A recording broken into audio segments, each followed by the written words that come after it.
Ladies and gentlemen, I have a prepared statement to read about today's crappy video. Oh, let's see.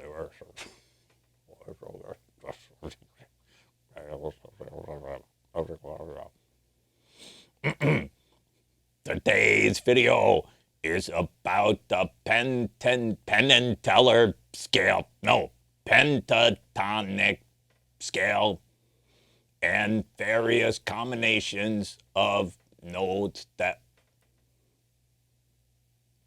Who writes this crap? Never mind. Today's video, Ricky's gonna play too many notes, pretty sloppy, and he's gonna talk too much, and maybe you might learn something about guitar or you might not. With that in mind,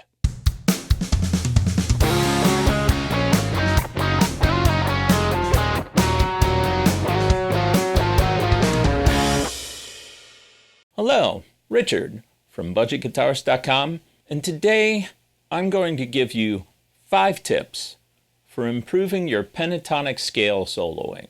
This is for all you weekend warriors out there who maybe you play in a local bar band, maybe you get together with your friends and jam, and you're looking for some new tricks to kind of make your blues scale soloing more interesting. Full disclaimer, there are thousands of guitar players out there that are better than I am. But music isn't a competition. It doesn't really matter if you can play faster than I can or if I can play faster than you. What does matter is that we share knowledge. So tip number 1, instead of A pentatonic minor, why not A minor? So instead of, why not adding in the 2nd and the 6th?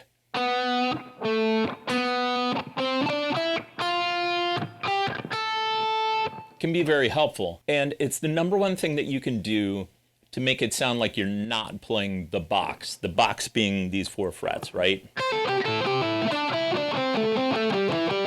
So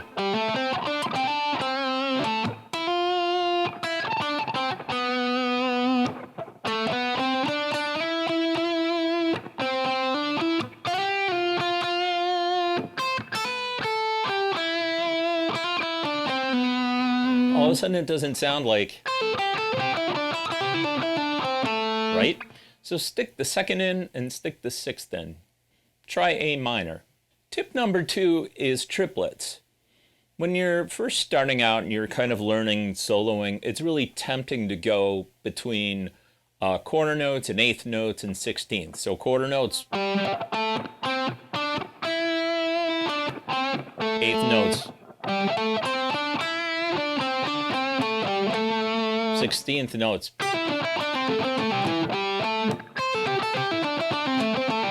Right? But how about throwing some triplets in?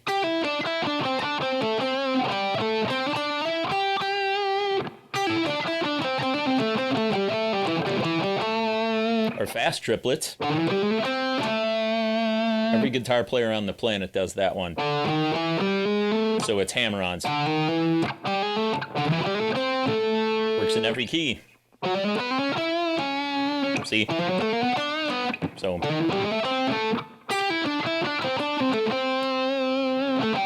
triplets. Now we get to the king size tip, the best tip of all, which is putting turnarounds in your 16th note phrases. The concept of a turnaround, or turning the beat around inside the song,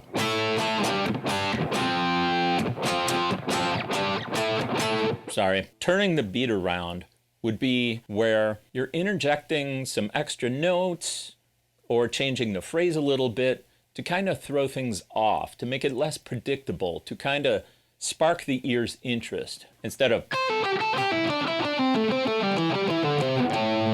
you might go,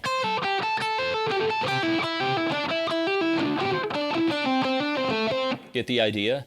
It's like the musical equivalent of a tongue twister. So I'm going to show you 3 different ways to do this. So instead of this pattern where you go down, it's a repeating pattern. Right? So what you do is, after the first phrase, you hit this note again and change the pattern. Go back up. See, now we're on a different note. So I might go.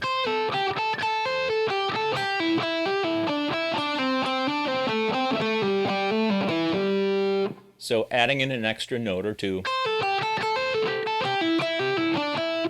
Repeating a note.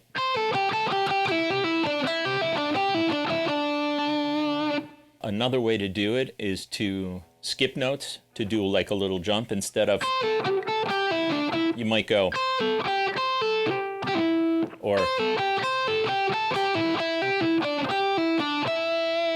so let me show you that again.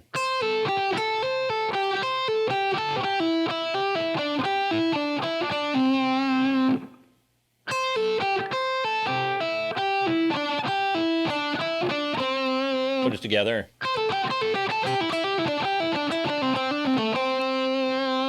And the third thing you can do is stick a triplet in the middle of the mess. So instead of, you go. Instead of, put it all together.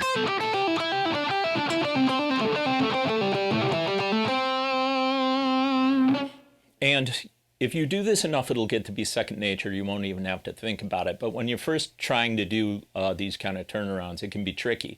Just practice slow and plan out your fingering and plan out where you're going to play. So I'll do one again real slow.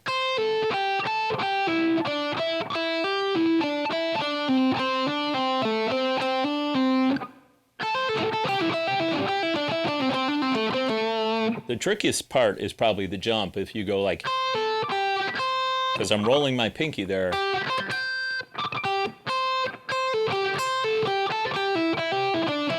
And you're picking, you really have to think about too. I tend to like picking where I'm not doing really weird things, I'm still going down, up.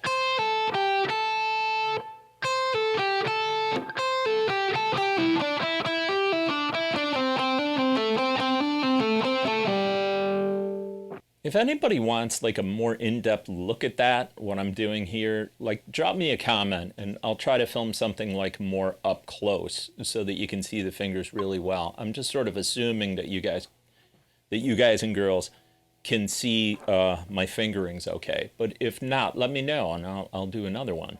So that's tip 3. Tip 4, large jumps in notes. So it's really common to stick within the same kind of like only move from one string to another, like adjacent string. So this is string skipping. And this might be where you go something like, so I'm going.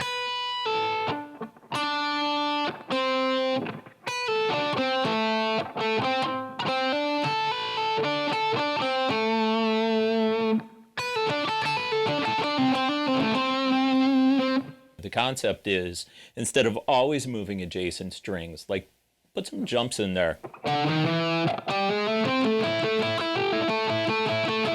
Know what that reminds me of?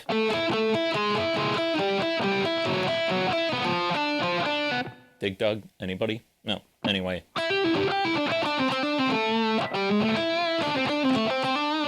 So now let's do the open strings. So you can get like a 5 for 1, 1, 2, 3, 4, 5.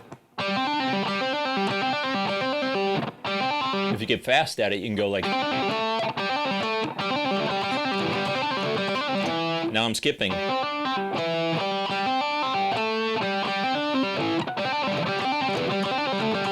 It sounds a heck of a lot faster than it really is, because my left hand is doing all the work.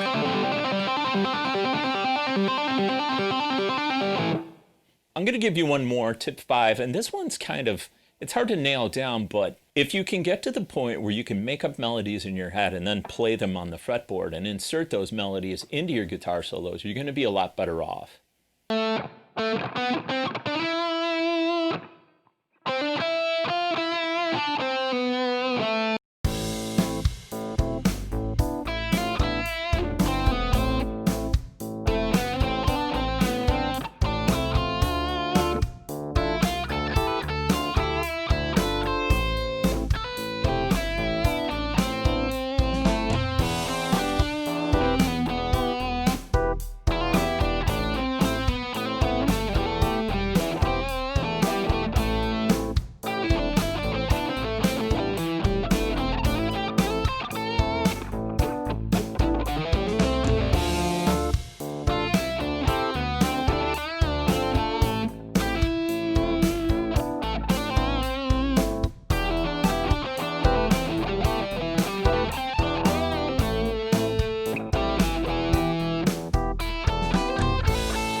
So there you go.